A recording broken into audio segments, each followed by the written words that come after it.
Hi, Miss Charlene. Can you tell me about yourself? Good day, sir. I am Shirley Barinaga, 25 years old, currently live in Pandig, Bulacan, Philippines, and I am single mother. Do you have any kids? Yes, sir. He is 6 years old. How many siblings do you have? We are 5 and I am the second one. Tell me about your educational background. I am senior high school graduate.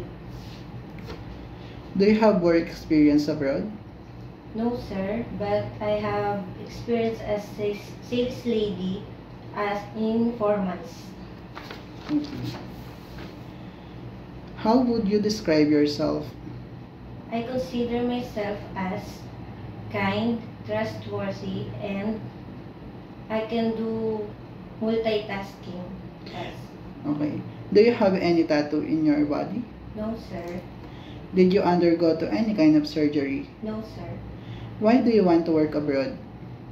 I want to work abroad because I want to support financially my family in their everyday expenses. Are you scared of dogs and cats? No, sir.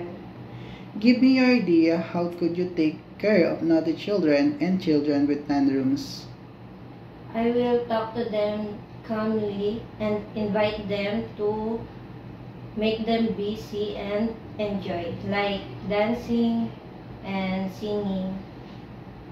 What is your message to your future employer? Good day to my sooner employer. I will make sure that I will be kind, honest, and I will do multitasking tasks, and I will promise that I will finish my contract. Thank you.